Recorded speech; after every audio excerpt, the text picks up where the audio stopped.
Well, hello everyone, and welcome back to LeeReader. My name is Lee, if you hadn't already guessed, and today I'm going to be discussing with you guys my October reads. Now, a couple of these are more like late September, but because I haven't made a video for a while, I'm kind of just shoving it all together. Now, October was a really great reading month for me. I found a lot of really great books that I thoroughly enjoyed, and some of the books really ignited my passion again for reading. Now, I'm not going to do like whole rundowns of these books, I'm just going to tell you quick opinions. I might do reviews of them at a later date, but let's just talk about some of them. So I'm going to start with the book that kind of kicked it all off, one that I read and really loved, and that was They Both Die at the End by Adam Silvera. Now, I went into this book a little bit apprehensive because I adored More Happy Than Not. I absolutely love it, it's a brilliant book.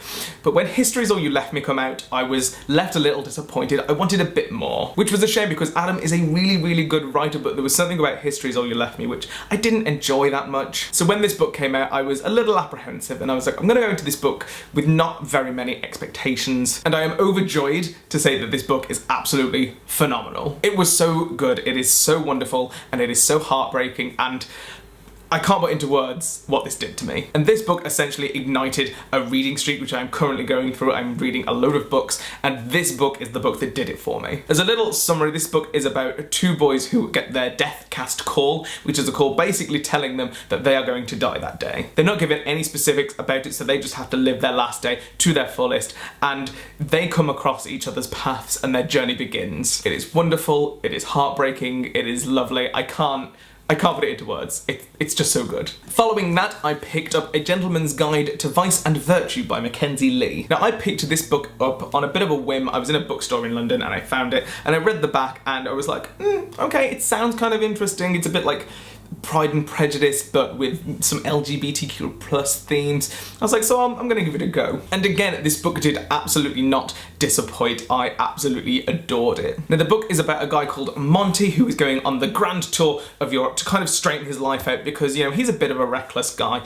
So he takes his best friend Percy with him and his sister, and they go on this adventure. They start off in France and end up working their way around Europe, and they get up into all sorts of hijinks and mystery. And the whole adventure from start to beginning is an absolute thrill ride. It is so good, it is so well written, and I absolutely loved it. Again, if you're in a bit of a reading slump, I highly recommend you check this out because this I flew through in a few days and I adored it. And there's also another book coming out about Felicity, who is the sister of Monty, and I'm so excited. I can't wait to read it because I'm sure it's just going to be as good as this. Now, the next book I read was Eliza and Her Monsters by Francesca Zappia. And again, this book is absolutely brilliant. I fled through this in about 2 days.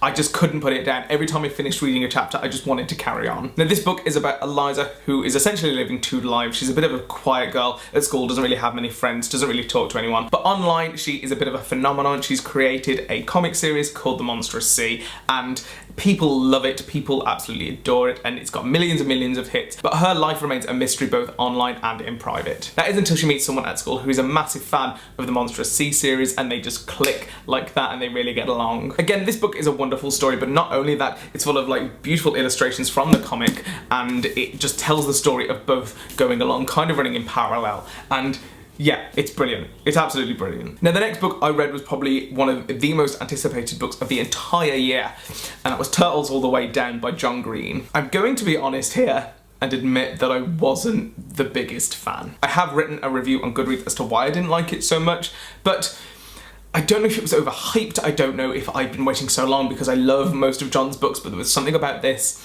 it didn't click with me, I couldn't get along with it. I think I'm gonna have to reread it. Now, the book is about 16-year-old Asa and her best friend, and they kind of unintentionally start looking for clues as the mystery to the fugitive billionaire who has gone on the run. Turns out the fugitive billionaire is the father of a boy that she used to know, so she gets back in touch with him, and they kind of go on this mini journey to try and find out what's happening. While all that's going on, Asa's having her own personal battle with her own mental health issues. Again, I might do a full review of this, but I think I need to reread it because for me, it got a little muddled. I didn't really get the message of the book, so I'm gonna give it another try. Again, another anticipated read for me next, which was It Devours by Joseph Fink and Jeffrey Craner. Now, my last video on this channel was actually a review of the first Welcome to Night Vale novel, and this is the second one, and it is brilliant. It is absolutely brilliant because I didn't doubt it wouldn't be. The first novel is phenomenal. It's what got me into listening to the podcast, and now the second novel has come out and it's just as wonderful, it's just as weird, and again, I can't rate it highly enough. I also managed to get a signed edition by the authors, which is absolutely fantastic, and I love it. And I've actually already done a full review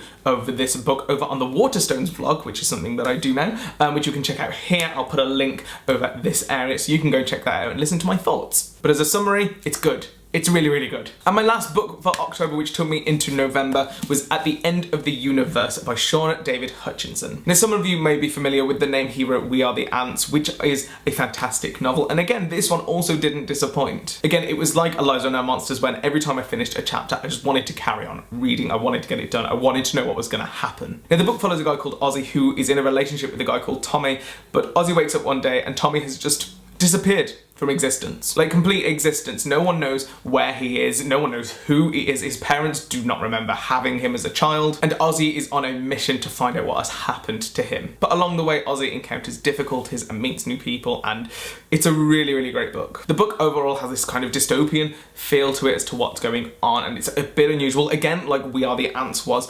But again, it's fantastic. I can't give it enough praise because I really enjoyed reading it. So that's it. That's all the books that I have read this month. Let me know if you've read any of them and let me know your thoughts and opinions. I'm guessing a lot of you may have already read Turtles All the Way Down, so again, I think I'm gonna do a full review of that at some point. I'm not sure when. But yes, it's great to be back. Hopefully this won't be a one-off video. Hopefully I'm gonna be able to get back into the swing of things with this and carry on vlogging for you guys because I have missed doing it. So thank you all for sticking around while I've been gone, and thank you so much for the comments that have still been coming through on my channel. It means a lot, so thank you so much. So that's it for this video. I hope you're all good and I hope you're all well, and hopefully I'll see you soon with another video.